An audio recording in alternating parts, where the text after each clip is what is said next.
इस कार्यक्रम के पुण्यार्चक हैं राजवैद्य स्वर्गीय श्री चंद्र कुमार जैन, राजवैद्य स्वर्गीय श्रीमती कुसुम लक्ष्मी जैन की पुण्य स्मृति में पुत्र डॉक्टर पारस कुमार जैन साहब परिवार, डॉक्टर शैल कुमार जैन साहब परिवार, डॉक्टर अरुण कुमार जैन साहब परिवार,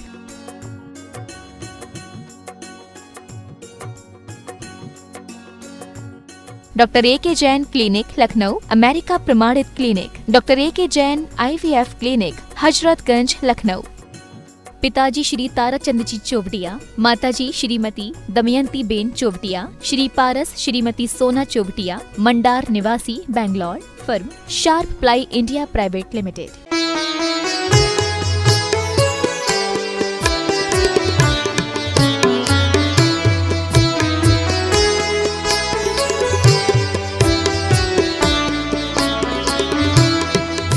मैं परम पूज्य जिनेन्द्र प्रभु को भाव से वंदन करूं, मन वचन काय त्रयोग पूर्वक शीश चरणों में धरूं। सर्वज्ञ केवल ज्ञान धारी की सुछबे और मैं धरूं, निर्ग्रंथ पावन वीतराग महान की जय उच्चरूं।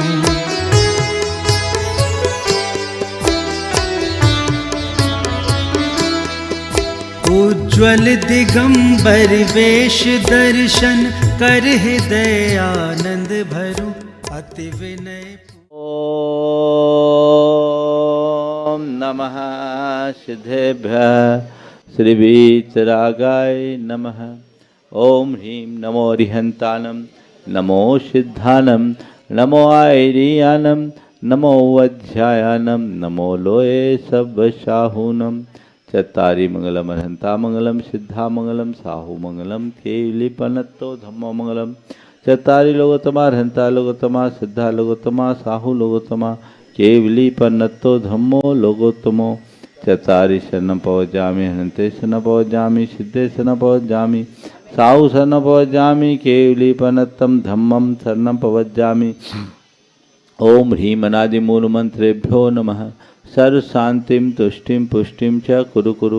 ओम नमोरते भगवते प्रच्छिन्नासे दोषकलमसाय दिव्य तेजो मूर्ते नमः। श्री शांतिनाथाय शांति कराय, सर्वविघ्न प्रणाशनाय, सर्वरोगा मृत्यु विनाशनाय, सर्वचित्तोपद्रव विनाशनाय, सर्वच्छाम डामर विनाशनाय। ओम ह्रां ह्रीं ह्रूं रौं रसियाउषा सर्व शांतिम तुष्टिम पुष्टिम च कुरु कुरु। ओम ह्रूं छुम पट कीटिम कीटिम घाते घाते परिभगनान स्फोटे स्फोटे सस्कंडान कुरु कुरु। परमुद्रान छिन छिंद परमंत्रान भिन्न भिंदा छ छ व ह्रूं पट सर्व शांतिम कुरु कुरु। ओम ह्रीं श्रीं क्लीं ऐं अर्हम् असियावसानाः विद्याय नमो रियंतानम रौं सर्व शांतिम कुरु कुरु। ओम अहराम श्रीं आहुरुम ओम साहर जगदात विनाशनाय ह्रीं श्री शांतिनाथाय नमः। सर्व शांतिम कुरु कुरु। ओम ह्रीं श्री शांतिनाथ सोक्तुर सत्प्रातिहार मणिता सोक्तुर सत्प्रातिहार सोनपदब्दाय हमलार्विं विजय सर्वदो शांति कराय नमः। सर्व शांतिम कुरु कुरु। ओम ह्रीं श्री शांतिनाथाय सुरपुष्टि सत्प्रातिहार मणिताय सुरपुष्टि से सत्सत्प्रातिहार सोनपदब्दाय हमलार्विं विजय सर्वदो शांति कराय नमः। सर्व शांतिम कुरु कुरु। ओम ह्रीं श्री शांतिनाथाय दिव्यधनि सत्प्रातिहार मणिताय दिव्यधनि सत्प्रातिहार सोनपदब्दाय हमलार्विं विजय सर्वदो शांति कराय नमः। सर्व शांतिम कुरु कुरु। ओम ह्रीं श्री शांतिनाथाय चाम्रोत्तोलन सत्प्रातिहार मणिताय चाम्रोत्तोलन सत्प्रातिहार सोन बदबदाय ह्रीं विजय सर्वदो शांति कराय नमः। सर्व शांतिम कुरु कुरु। ओम ह्रीं श्री शांतिनाथाय सिंहासन सत्प्रातिहार मणिताय सिंहासन सत्प्रातिहार सोन बदबदाय ह्रीं विजय सर्वदो शांति कराय नमः। सर्व शांतिम कुरु कुरु। ओम ह्रीं श्री शांतिनाथाय भामंडल सत्प्रातिहार मणिताय भामंडल सत्प्रातिहार सोन बदबदाय ह्रीं विजय सर्वदो शांति कराय नमः। सर्व शांतिम कुरु कुरु। ओम ह्रीं श्री शांतिनाथाय दुंदुभि सत्प्रातिहार मणिताय दुंदुभि सत्प्रातिहार सोन बदबदाय स्मलर्विं विजय सर्वदो शांति कराय नमः। सर्व शांतिम कुरु कुरु। ओम ह्रीं श्री शांतिनाथाय छत्तत् सत्प्रातिहार मणिताय छत्तत् सत्प्रातिहार सोन बदबदाय कमलर्विं विजय सर्वदो शांति कराय नमः। सर्व शांतिम कुरु कुरु। ओम ह्रीं श्री शांतिनाथाय प्रातिहार्या सहिताय विजाष्ट अष्टमंडन मणिताय सर्वविघ्न शांति कराय नमः। सर्व शांतिम कुरु कुरु। ओम ह्रीम अर्हम नमो जिनानम। सर्व शांति भवतु। ओम ह्रीम अर्हम नमो ओहि जिनानम। सर्व शांति भवतु। ओम ह्रीम अर्हम नमो परमो हि जिनानम। सर्व शांति भवतु। ओम ह्रीम अर्हम नमो सवो हि जिनानम। सर्व शांति भवतु। ओम ह्रीम अर्हम नमो अनंतो हि जिनानम। सर्व शांति भवतु। ओम ह्रीम अर्हम नमो कोट बुद्धिनम। सर्व शांति भवतु। ओम ह्रीम अर्हम नमो बीज बुद्धिनम। सर्व शांति भवतु। ओम ह्रीम अर्हम नमो पदानुसारिणम। सर्व शांति भवतु। ओम ह्रीम अर्हम नमो संभिन्सोदारानम। सर्व शांति भवतु। ओम ह्रीम अर्हम नमो स्वयं बुद्धानम। सर्व शांति भवतु। ओम ह्रीम अर्हम नमो पत्ते बुद्धानम। सर्व शांति भवतु। ओम ह्रीम अर्हम नमो बोहि बुद्धानम। सर्व शांति ओम भवतु। ह्रीम अर्हम नमो उजुमदीनम। सर्व शांति भवतु। ओम ह्रीम अर्हम नमो विपुलमदीनम। सर्व शांति भवतु। ओम ह्रीम अर्हम नमो दशपुबीनम। सर्व शांति भवतु। ओम ह्रीम अर्हम नमो चौदशपुबीनम। सर्व शांति भवतु। ओम ह्रीम अर्हम नमो ठंग महानिमित्त गुसलानम। सर्व शांति भवतु। ओम ह्रीम अर्हम नमो वनिधिपतानम। सर्व शांति ओम भवतु। ह्रीम अर्हम नमो विद्यहरानम। सर्व शांति भवतु। ओम ह्रीम अर्हम नमो चारणानम। सर्व शांति भवतु। ओम ह्रीम अर्हम नमो पन्न समनानम। सर्व शांति भवतु। ओम ह्रीम अर्हम नमो आकाशगामिनम। सर्व शांति भवतु। ओम ह्रीम अर्हम नमो आशिविशानम। सर्व शांति भवतु। ओम ह्रीम अर्हम नमो डिट्ठिविशानम। सर्व शांति भवतु। ओम ह्रीम अर्हम नमो उग्गतवानम। सर्व शांति भवतु। ओम ह्रीम अर्हम नमो दित्तवानम। सर्व शांति भवतु। ओम ह्रीम अर्हम नमो तत्तवानम। सर्व शांति भवतु। ओम ह्रीम अर्हम नमो महातवानम। सर्व शांति भवतु। ओम ह्रीम अर्हम नमो घोरतवानम। सर्व शांति भवतु। ओम ह्रीम अर्हम नमो घोर गुणानम। सर्व शांति भवतु। ओम ह्रीम अर्हम नमो घोर परकमानम। सर्व शांति भवतु। ओम ह्रीम अर्हम नमो घोर गुणवम भयारिणम। सर्व शांति भवतु। ओम ह्रीम अर्हम नमो आमो सही पतानम। सर्व शांति भवतु। ओम ह्रीम अर्हम नमो खेलो सही पतानम। सर्व शांति भवतु। ओम ह्रीम अर्हम नमो जलो सही पतानम। सर्व शांति भवतु। ओम ह्रीम अर्हम नमो विठो सही पतानम। सर्व शांति भवतु। ओम ह्रीम अर्हम नमो शवो सही पतानम। सर्व शांति भवतु। ओम ह्रीम अर्हम नमो मन बलिनम। सर्व शांति भवतु। ओम ह्रीम अर्हम नमो बची बलिनम। सर्व शांति भवतु। ओम ह्रीम अर्हम नमो काय बलिनम। सर्व शांति भवतु। ओम ह्रीम अर्हम नमो क्षीर सवीनम। सर्व शांति भवतु। ओम ह्रीम अर्हम नमो शप्पि शवीनम। सर्व शांति भवतु। ओम ह्रीम अर्हम नमो महु शवीनम। सर्व शांति भवतु। ओम ह्रीम अर्हम नमो अमी शवीनम। सर्व शांति भवतु। ओम ह्रीम अर्हम नमो कीन महानशान। सर्व शांति भवतु। ओम ह्रीम अर्हम नमो बद्धमाननम। सर्व शांति भवतु। ओम ह्रीम अर्हम नमो लोये सब सिद्धाय दनानम। सर्व शांति भवतु। ओम ह्रीम अर्हम नमो भयवदो महदी महावीर बड्डमान बुद्धिऋषिणम चेदी सर्व शांति भवतु। ओम नमो भयवदो बड्ढमानस्य ऋषस्य जश्चक्रम जलम तम गच्छै आयसम पायलम लोयानम भयानम जीवा विवादेवा रंगनेवा थम्बनेवा मोहनेवा सब जीव सत्तानम अपराजितो भवधु में रख स्वाहा। श्री शांतिरस्तु सदास्तु। सेवामस्तु सदास्तु। जयोस्तु सदास्तु। नित्यमारोग्यमस्तु सदास्तु। सर्वेषां तुष्टिरस्तु सदास्तु। पुष्टिरस्तु सदास्तु। समृद्धिरस्तु सदास्तु। कल्याणमस्तु सदास्तु। सुखमस्तु सदास्तु। अभिवृद्धिरस्तु सदास्तु। दीर्घायुरस्तु सदास्तु। कुलगोत्र धनानि सदा सन्तु सदास्तु। सद्धर्म श्री बलायुरारोग्यैश्वर्याभिवृद्धिरस्तु सदास्तु। ओम ह्रीम अर्हम नमो संपूर्ण कल्याण मंगल रूप मोक्ष पुरुषार्थस्य भवतु। भवतु। संपूजिका नाम प्रतिपालका नाम यतीन्द्र सामान्य तपोधना नाम राष्ट्रस्य पुरस राज्ञ करोतु शांतिं। भगवान जिनेन्द्र। करोतु शांतिं। भगवान जिनेन्द्र। करोतु शांतिं। भगवान जिनेन्द्र।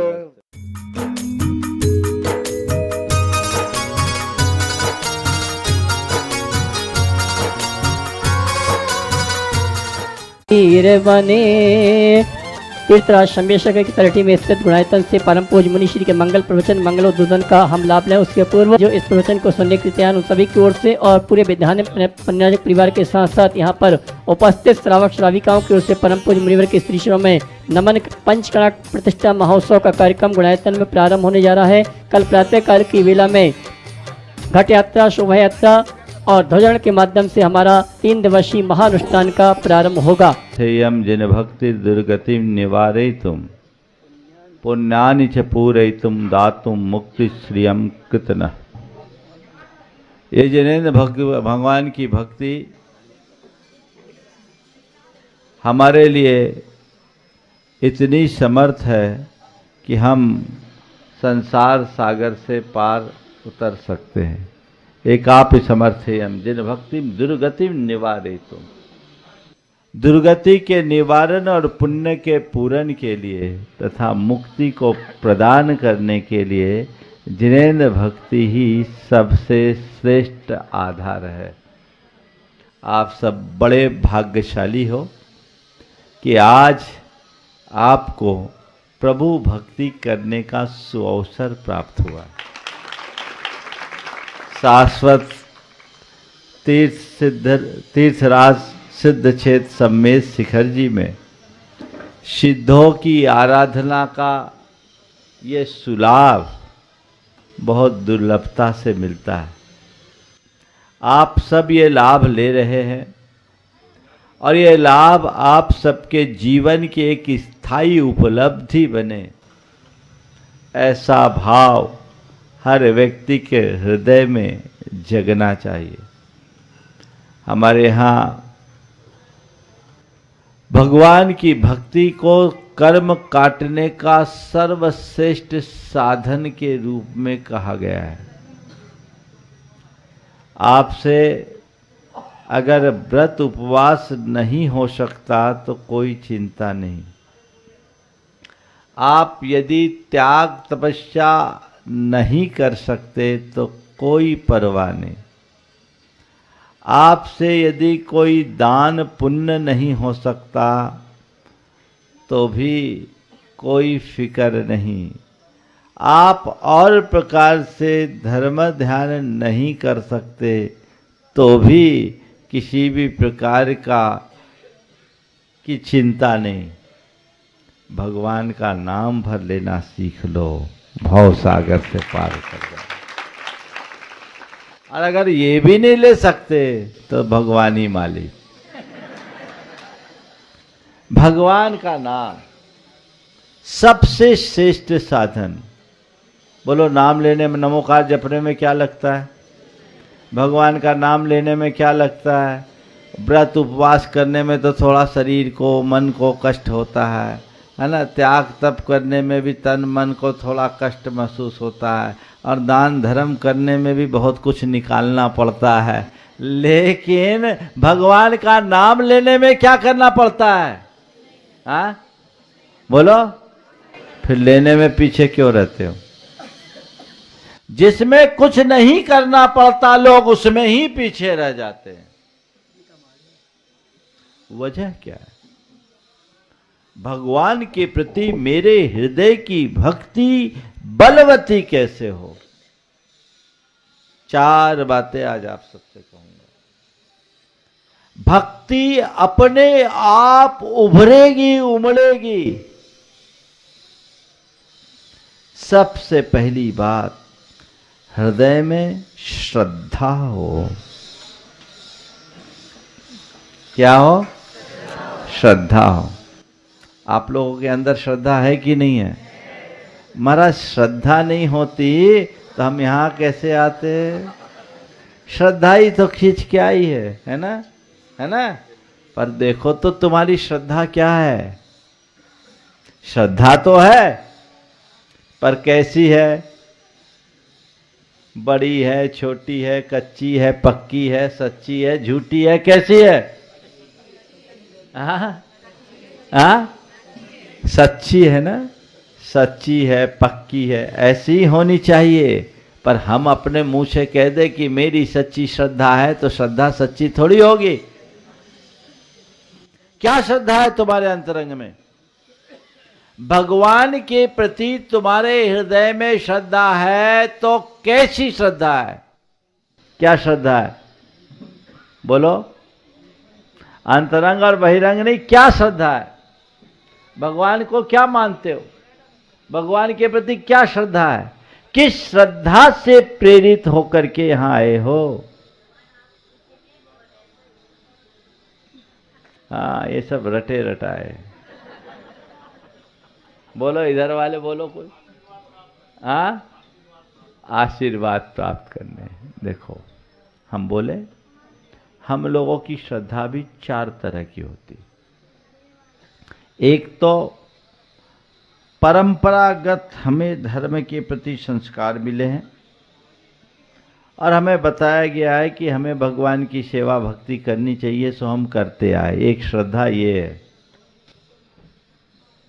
दूसरी श्रद्धा, अरे भगवान की भक्ति करेंगे, श्रद्धा है, सिद्ध चक विधान करेंगे, देव शास्त्र गुरु की पूजा करेंगे तो हमारे सारे विघ्न बाधाएं टल जाएगी, रुके काम चले जाएंगे, बढ़ जाएंगे। ये भी एक श्रद्धा है। तीसरी श्रद्धा है कि भगवान की भक्ति करेंगे तो स्वर्ग जाएंगे, सद्गति मिलेगी या थोड़ा पुण्य मिलेगा। ये तीसरी श्रद्धा है। और चौथी श्रद्धा कि भगवान की भक्ति करेंगे तो हमारा जीवन पवित्र बनेगा। अब अपनी श्रद्धा की पड़ताल करो। कौन सी? 1 नंबर, 2 नंबर, 3 नंबर, 4 नंबर? हाँ, ईमानदारी से हमारे सामने कह जरूर रहे हो। हाँ, बोला महाराज हम तो आपसे एक ही बात सीखे, सब काम 1 नंबर में हो, 2 नंबर में हो। हाँ, ये बात सही है। हम बड़े भाग्यशाली हैं कि ऐसे परिवार में हमने जन्म लिया जहां हमें जन्म घुट्टी में धर्म के संस्कार मिले। वे लोग बड़े भाग्यहीन हैं जिन्हें ऐसा सुलाभ नहीं मिला, धर्म के संस्कार ही नहीं मिले, पाप पाखंड में उलझ करके जिनने अपना जीवन बिता दिया। अपने माँ बाप का, अपने कुल का, अपने खानदान का आभार प्रकट करो और अपने भाग्य को सराहो कि हमें ऐसे कुल में जन्म लेने का अवसर मिला। उनने हमें परंपरागत श्रद्धान दे दिया, संस्कार देके, लेकिन उस श्रद्धा का मूलभूत जो प्रयोजन है वो सदैव हमारे आंखों के सामने होना चाहिए। प्रयोजन क्या? हमारा प्रयोजन मेरे जीवन की पवित्रता, मुझे भव सागर से पार उतरना है। प्रायः हम लोगों की सतही श्रद्धा होती है। हमें तो याद है जब हम छोटे थे, स्कूल में परीक्षा होती थी, बेटा एग्जाम, मंदिर जाओ के स्कूल जाना, रिजल्ट खुलना है तो जाओ पहले मंदिर जाओ, मंदिर जाओगे तो रिजल्ट अच्छा आएगा। अब समझते रिजल्ट तो मेरा बना हुआ था, भगवान क्या अच्छा करेंगे। लेकिन कुछ लोग ऐसे ही हैं। एक बच्चा भगवान के सामने प्रार्थना कर रहा था और भगवान से कह रहा था, भगवान मुंबई को भारत की राजधानी बना दो, मुंबई को भारत की राजधानी बना दो, मुंबई को भारत की राजधानी बना दो। बहुत देर से यही बात रट रहा था।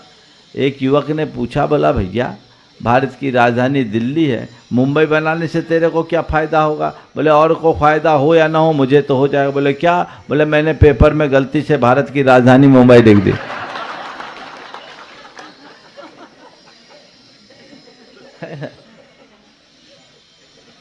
तो हम लोग, ये संस्कार हमको मिले, लालच, डर,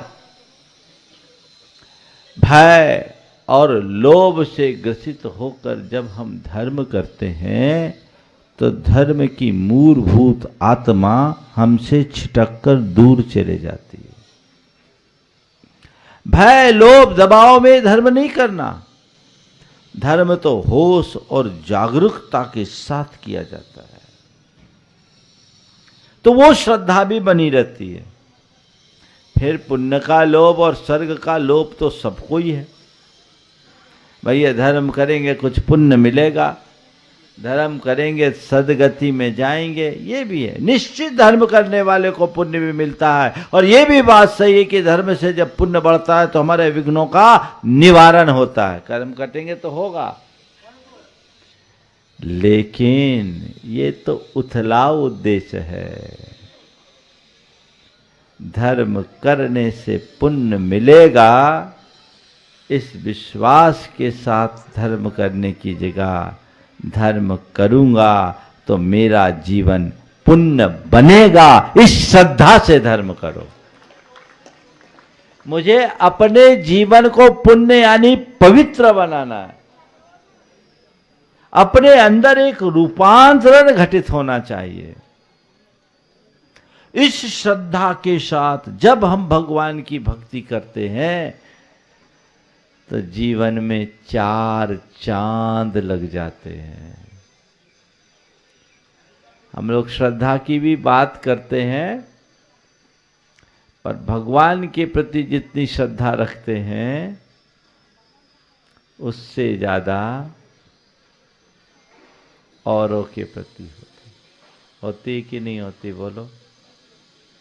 एक भगवान के प्रति श्रद्धा और एक भगवान के प्रति ही श्रद्धा।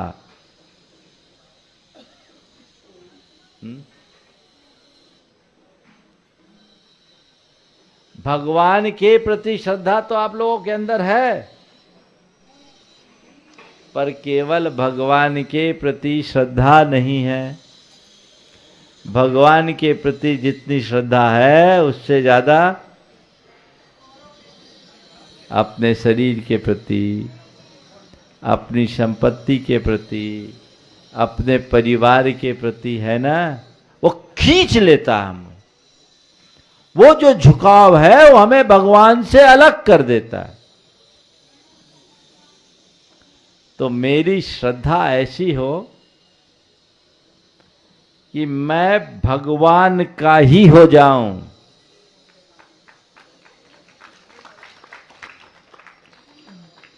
ये भाव जिसके समक्ष मेरे भीतर परम प्रीति हो,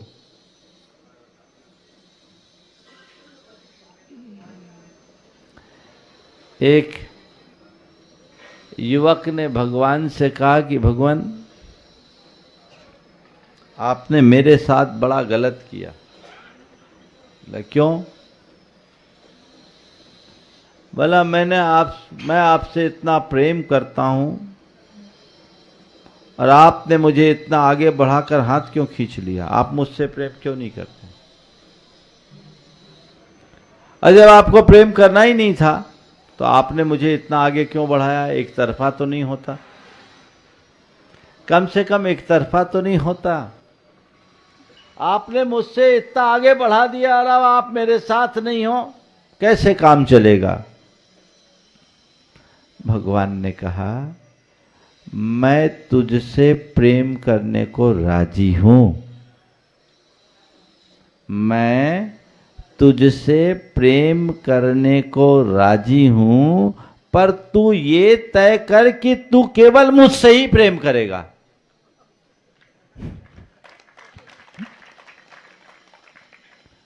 जब तक तेरा प्रेम औरों में बटा रहेगा तो मुझसे प्रेम नहीं होगा।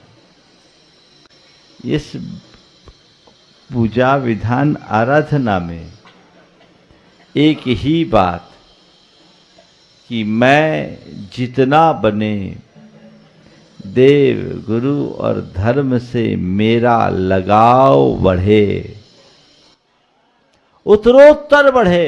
तो पहली बात है श्रद्धा, दूसरी बात है लीनता। श्रद्धा के साथ लीनता। लीनता कब आएगी? तस्मिन् अनन्यता तद विरोधीषु उदासीनता च। भगवान की भक्ति करो तो जिसकी भक्ति कर रहे हो उसमें अनन्य हो जाओ और उसके विरोधियों से उदासीन। भगवान से अनन्यता और भगवान के विरोधी कारकों से उदासीनता। कौन कौन से कारण है जो भक्ति में बाधा बनते, बोलो। क्या? हाँ, मोह, ये तो शास्त्रीय शब्द है ना।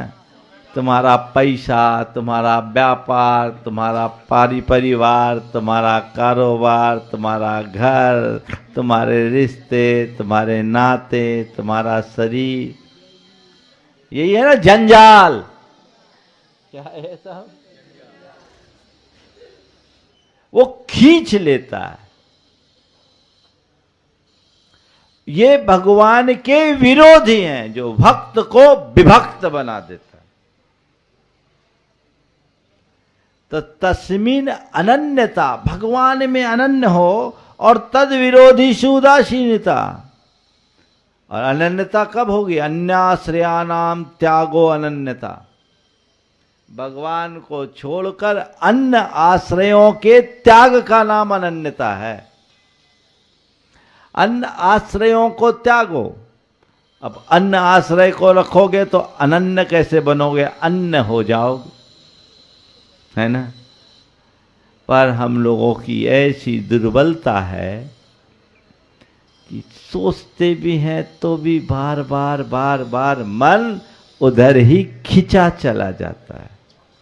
मन बार बार वही काम करने के लिए उद्यत और उत्सुक होता है ना।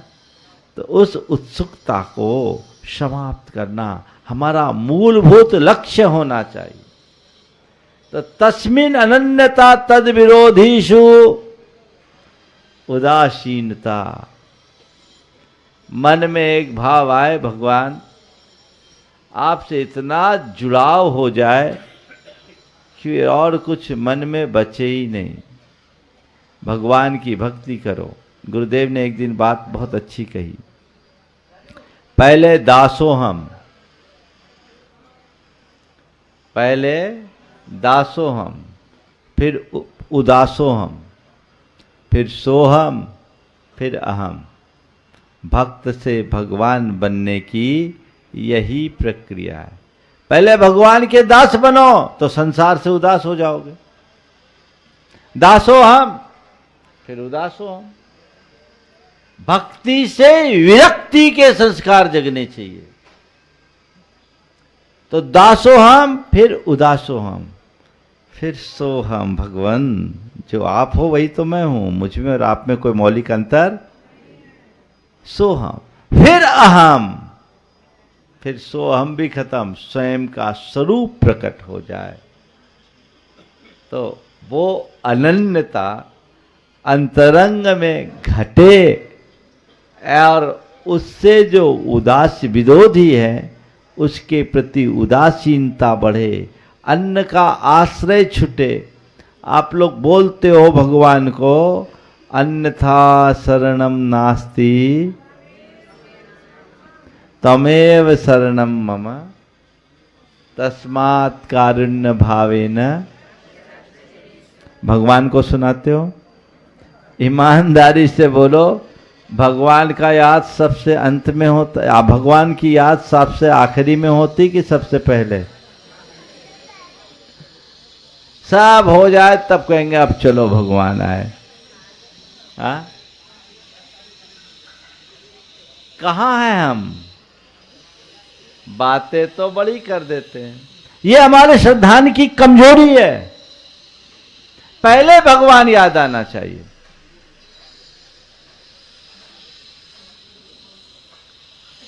वो हो तो कोई दिक्कत ही नहीं। एक जगह एक व्यक्ति 20वें माले पे फंस गया। सर्द तूफानी हवा, बर्फीली हवा। अब 20वें माले से उसको नीचे आना था, कोई उपाय नहीं। और रात खुले आसमान के नीचे रहता है तो मरने के अलावा कोई उपाय नहीं। वो भगवान का भक्त था। उसने भगवान का नाम लेकर छलांग लगा दिया, 20वें माले से छलांग लगाया। सोचा भगवान मुझे संभाल लेंगे, और अचानक जब नीचे उतरने को हुआ, रास्ते में उसे एक पाइप मिला। उसने पाइप पकड़ लिया। पाइप पकड़कर रात भर वहीं अकड़ गया, उस पर बर्फ जम गया, हालत खराब, अचेत। होश आने पर भगवान को उसने उलाहना दिया, भगवान आपने मुझे बचाया नहीं, मैं आपका इतना बड़ा भक्त, आपने मुझे बचाया नहीं, आपने ऐसा क्यों किया? भगवान ने कहा मैं क्या करूं, मैं तो अभी तक तेरी प्रतीक्षा कर रहा हूं। तो जिस पाइप को पकड़ा था उससे 2 फुट नीचे तो मैं हाथ पसारे खड़ा था। तो जिस पाइप को पकड़ा था उससे 2 फुट नीचे ही मैं हाथ पसारे पकड़ खड़ा था। भाई खड़ा रह गया, तो पाइप छोड़ता तब तो आता। ये जो पाइप पकड़ने की आदत है ना, ये अन्न आश्रय है। पाइप पहले पकड़ते हो, समझ गए? अनन्यता हो तो हमारे हृदय में सच्ची श्रद्धा उमड़ेगी। विरह व्याकुलता, तीसरी बात, तस् विस्मरणे परम व्याकुलता च। जिसके प्रति श्रद्धा होती है, जिससे लगाव होता है, जुड़ाव होता, उससे मिलने का, उससे बात करने का, उसके पास बैठने का मन होता है कि नहीं होता है? हाँ, भगवान के पास कितनी देर जी होता है? फॉर्मेलिटी करके आते हो कि भगवान से बतिया के आते हो? अपनी श्रद्धा को टटोल लो। कहीं हम लोग सब कुछ यांत्रिक तो नहीं कर रहे? बात समझ रहे? कहीं सब कुछ यंत्रवत तो नहीं है? यदि सब कुछ यांत्रिक होगा तो क्या लाभ होगा? अगर मेरी श्रद्धा होगी तो उठने का मन नहीं होगा। आप लोग बोलते हो तुम बिन मैं व्याकुल भयो, जन्म जरा मेरी हरो। कभी व्याकुलता हुई? पूजा में 10 मिनट लेट हो जाए तो जरूर पेट में चूहा कूदने से व्याकुलता हो, है ना? एक भक्त गुरु के चरणों में वर्षों से साधनारत था।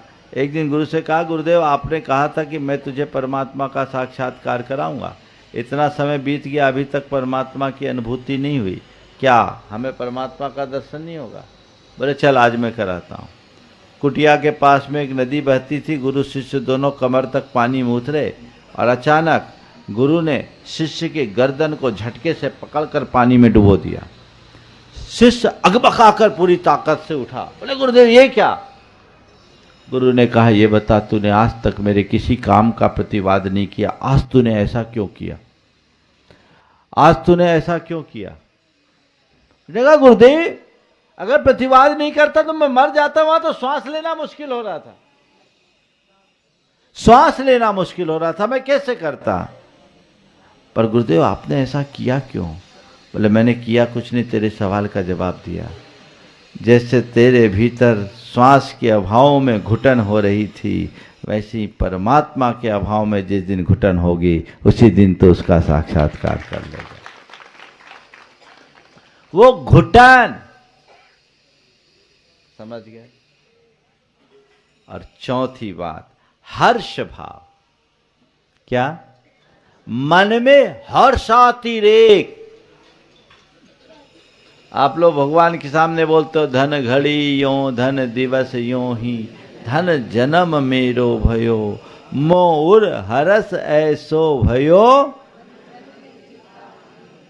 कभी लगता है ऐसा? भगवान के समक्ष खड़े होते ही रोम रोम पुलकित होना चाहिए। हर्ष।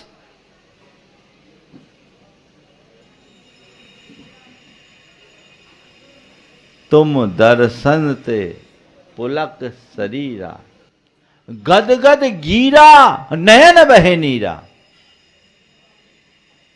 रोम रोम पुलकित हो जाए, मोय उर हरस ऐसो भयो, मनोरंक चिंता मणि लयो। रंक को चिंता मणि रत्न मिल जाए तो उसके हर्ष की क्या अनुभूति। कभी भगवान के चरणों में जाने पर ऐसे हर्ष का अनुभव हुआ? कुछ मिल गया? जब तक ऐसा हर्ष भाव नहीं होगा तो मिलेगा क्या? एक प्रकार की आत्ममुग्धता होगी कि मैंने बहुत कुछ पा लिया। आंतरिक हर्ष ये मेरे जीवन का सबसे मूल्यवान क्षण है, ये घड़ी धन है, ये दिवस धन है, ये जीवन धन हो गया।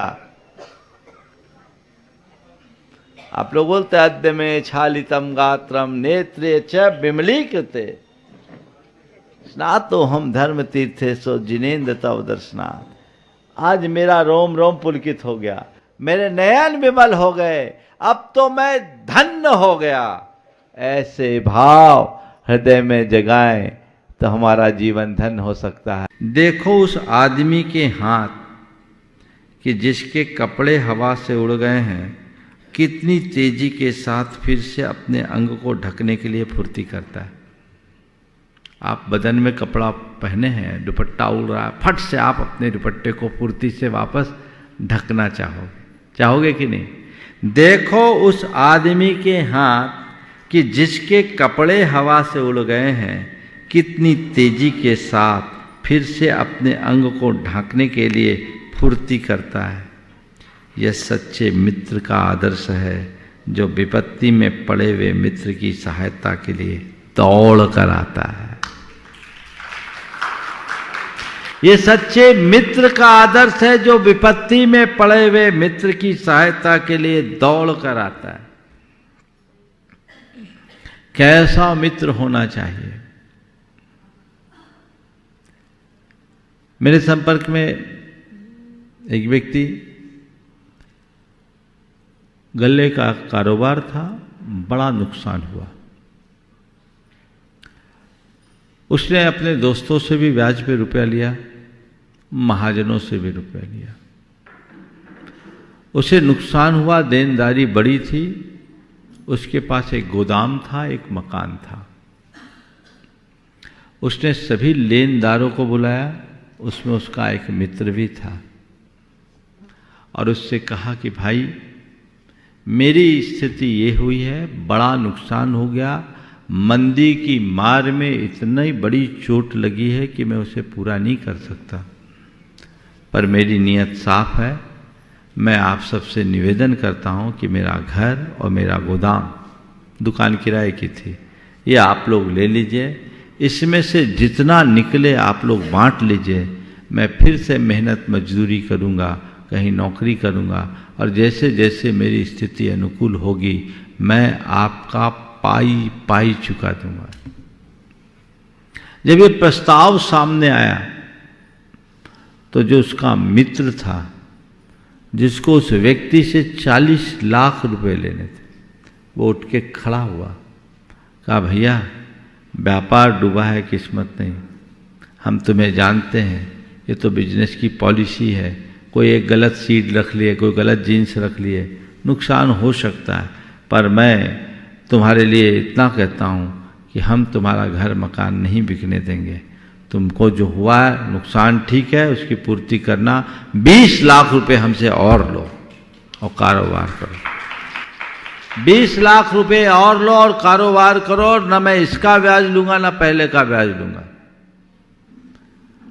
कारोबार करो, अपना व्यापार आगे बढ़ाओ। और सबसे बोला कि हम लोगों को इनको सहयोग देना चाहिए ताकि ये उठ के खड़ा हो। जो व्यक्ति जिस व्यक्ति पूरी तरह से ईमानदारी और सच्चाई के रास्ते पर चला, आज किसी वजह से इसको कोई नुकसान हो गया, तो इस घड़ी में इनका साथ निभाना हमारा फर्ज है।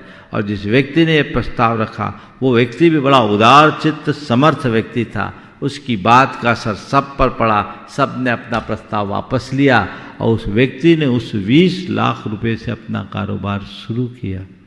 भाग्य ऐसा पलटा कि 3 साल में उसने बाजार की सारी दुकान देनदारी चुका दी और आज वो गुनायतन का ट्रस्टी भी बन गया। वो केवल बना नहीं, पेमेंट भी दे दिया। ऐसे जीवन बदलता है। और वो कहता है महाराज ये मित्र होता है।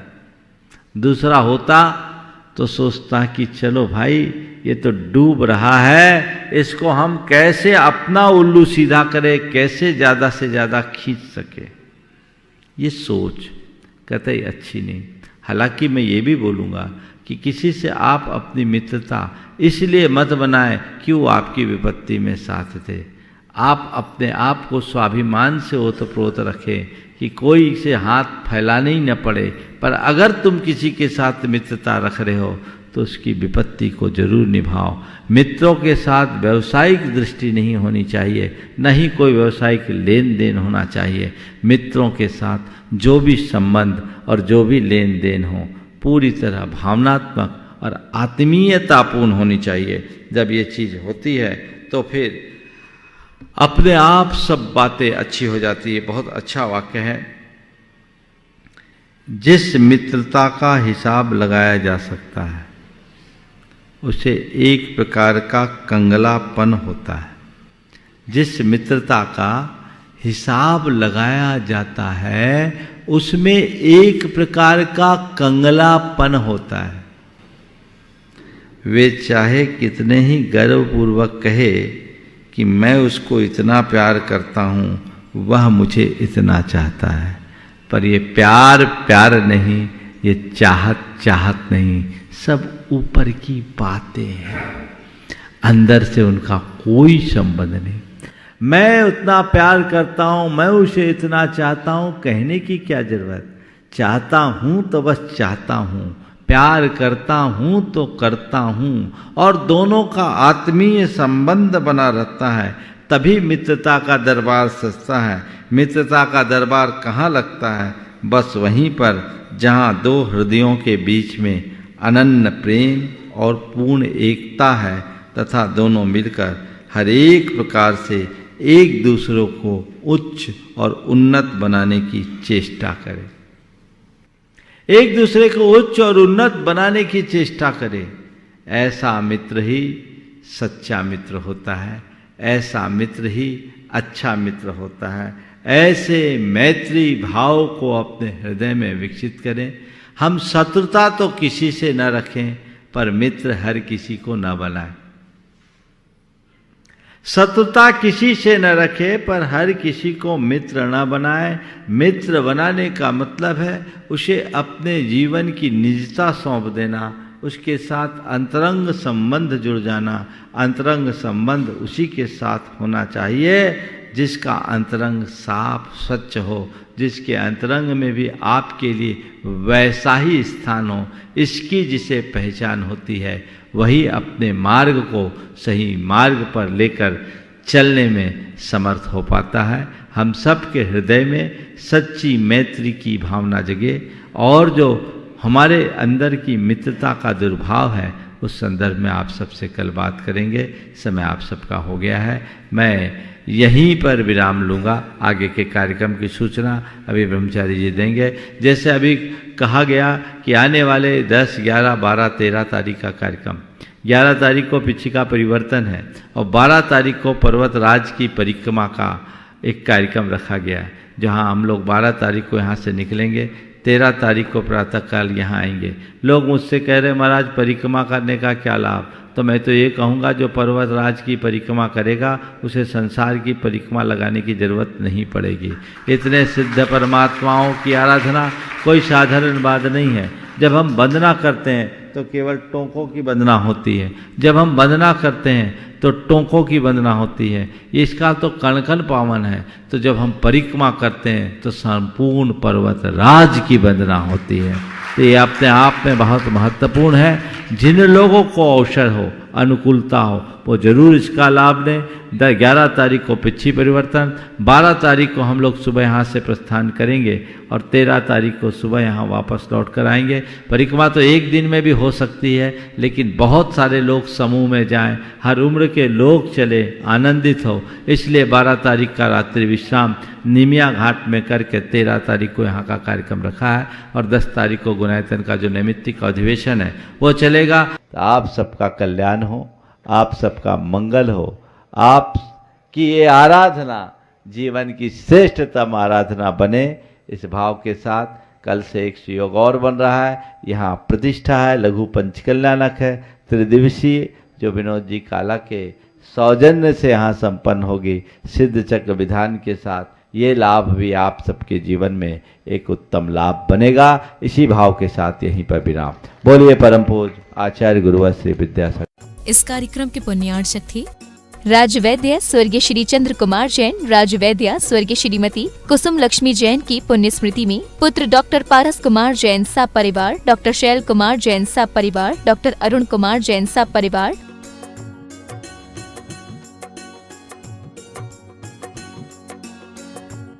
Doctor A K. Jain clinic Lucknow America प्रमाणित clinic, doctor A K. Jain IVF clinic Hazratganj Lucknow.